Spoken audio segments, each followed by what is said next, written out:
I've been thinking a while about doing a series of, um, I guess, kind of tutorial videos on decaling. I'm one of those people. I actually enjoy doing the decals on the uh, models. I find it pretty relaxing. Can get frustrating at times if you have bad decals, but for the most part, uh, I do I do enjoy doing it. Now, I'm no expert on it or anything by no means, but uh, I've been thinking a while about just doing up a short series of videos, probably 4 or 5 videos maybe, um, just talking about decals and showing how I go about applying my decals. So I build a bit of everything, but for this series of videos, it'll be um, centered on automotive, since automotive are the most decal intensive um, models for the most part. You can get some sci-fi and some aircraft that are pretty intense with decals, but I find a lot of those the decals, while they're high in number, a lot of them are small script decals. So I wanted to stick to something where most of the decals are a lot more prominent.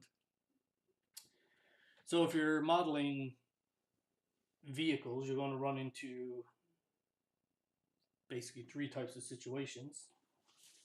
You're going to get kits like this Aston Martin, where you have hardly any decals at all on this. So the decal count on this car is very minimal and therefore pretty simple when it comes to decaling.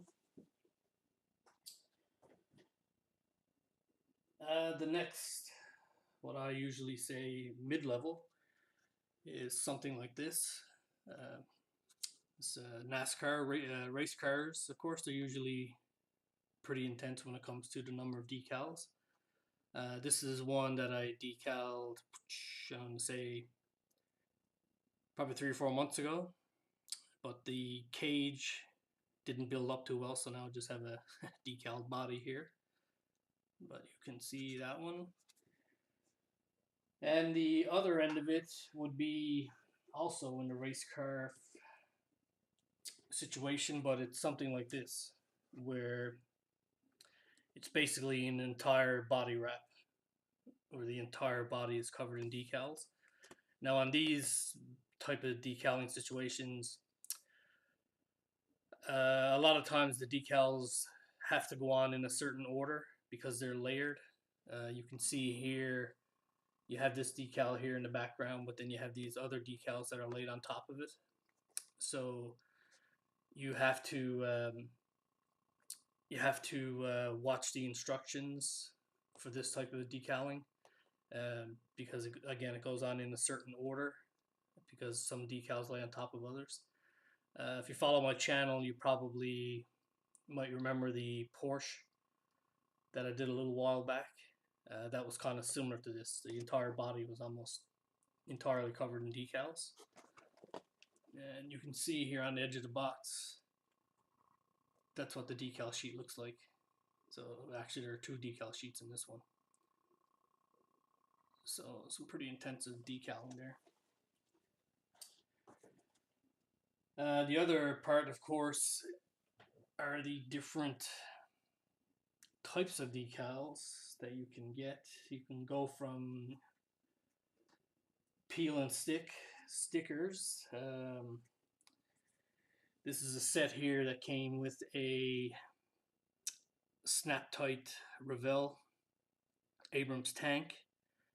Uh, these are probably the worst that there are. Essentially, I open the box and I usually just throw these away. They're they they just don't look good. They don't look real. They look like stickers stuck on a toy, really. So they're really high sheen. I know the Revell snap kits are for kids, so it's understandable. But yeah, these are these are basically trash. I usually just throw these away. Now the other type of stickers you can get, peel and stick, are these. These came from a Bandai, the Chikyu ship that I built. Bandai also offers stickers with their Star Wars kits as well as their Gundam kits. Now these, we call them stickers just because they're peel and stick, but they're actually really thin and they're actually die cut to this shape. So these are really easy to work with, and they look really good. Actually, I use them. But you can see on this sheet, I use them quite a bit. So, all stickers are not the same. The Bandai, we call them stickers again, but they're a type of vinyl. They're really actually quite good. Another type that can be talked about as a decal. You can see on this bike kit. Uh, you can see these are raised. On a real bike, they would be raised metal um, badging. Um, so some kits, like these Tamiya kits, they replicate that by using these. These are um, metallic transfers. So when you put these on, these are actually raised, and they look chrome. They look metal. So these are not water slide. These are type of a sticker, type of a decal, I guess you could call it. So you will see some car kits use these as well, but these are not overly popular. But you will come across them from time to time. The decal types that we're most familiar with as model builders are these. These are just water slide decals. Um, this is a sheet from a Revell kit. These are not too bad. Sometimes I find Revell decals can be pretty thick. Um, there is an advantage, I guess, to having the decals being a bit thick, and that is that they're a lot easier to work with. You can move them around a lot easier without damaging or risk of tearing.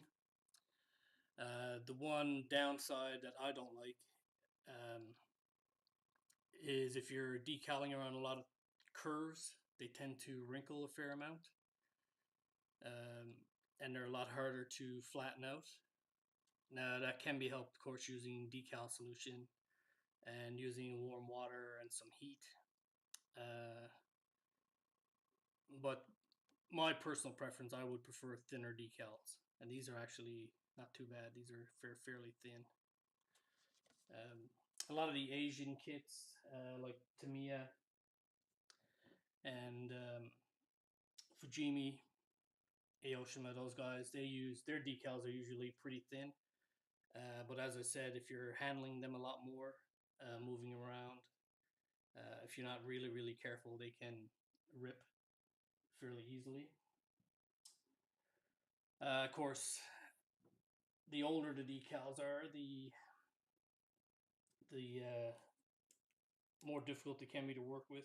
Um, so if you're buying older kits and you want to build it as it is on the box, you may want to check the condition of the decals. You can't always buy aftermarket decals, but those are a bit of hit and miss. Um, I'll show you a few examples here. This is a set of aftermarket decals from Fred Caddy. These are for Sunoco Camaro. Trying to get,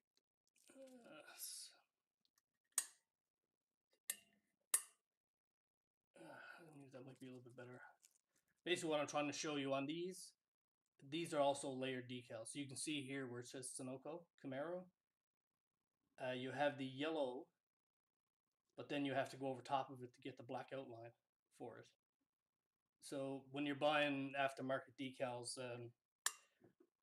they can be a little bit more difficult, a little bit more time consuming to work with. Sometimes even the sponsor decals are in 2 or 3 pieces, just because of the way the color is printed on them. Another example of aftermarket These are from Scale Motorsport, and this is basically just a sheet of carbon fiber decal. This is in 1/20th scale. I think you can go all the way up to 1/12th scale, I think is the highest I've seen. These you have to make your own templates to get your shapes, and these do require heat in order to lay down properly. So you need a hair dryer or something like that and solution. But they're very nice, really good quality decals. Uh, Another example of carbon fiber decals, the Set Studio 27. These are already pre-cut. These are car and kit specific. You can see the lights here is terrible. You can see here these are for the BMW kit that I showed earlier. So these are pre-cut.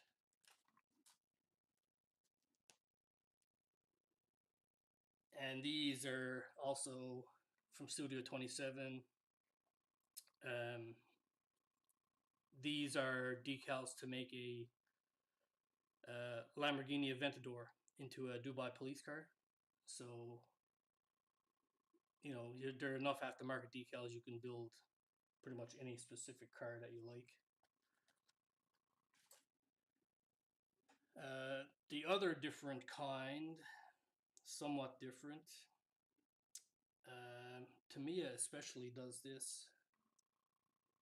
These are decals from a motorcycle kit.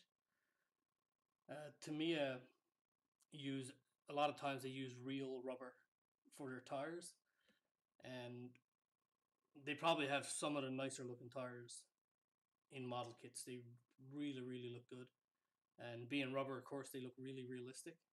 The problem with that is if you use regular water slide decals on rubber tires, the decals are always going to silver, and there's a lot of times they don't stick very good. So you can go either two routes. You can go dry transfer, or a lot of times in their kits, Tamiya will offer this type of decal. It's kind of a what I like to call a reverse water slide.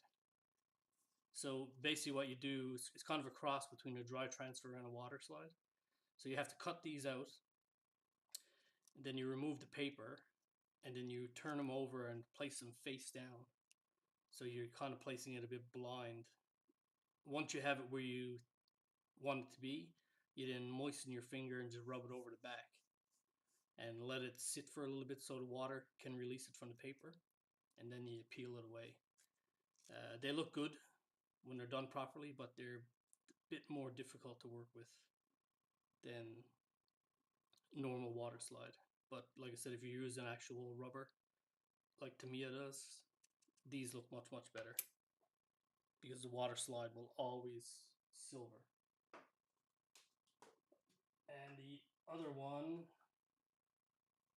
that I mentioned, dry transfers. And this is an example here of an Abrams that I'm building. This is a dry transfer. And basically they're exactly what it says. They're just dry. You place them face down, rub over it, and peel it away and it sticks to it. And this is the first time I've ever used dry transfers, and they really do look good. They look painted on. They're really, even with, there's no clear coat or anything over this. This is just right onto the flat paint, and they look like they're painted on there. I was really happy with them. I'll definitely be using those more in the future. So anyways, guys, that's just a quick rundown of the types of decals and stickers that we most often deal with. Hope it didn't bore you too much. Um, in the next video for this series, I'll talk about the different tools that I use, and I'll have a spot cleared off here by then. And I'll show you also the kit that I'm going to use to demonstrate placing the decals. So the next video shouldn't be as long, and hopefully not as boring as this one. So as always, guys, thanks for watching, and hope you stay tuned for the follow-up videos. Thanks.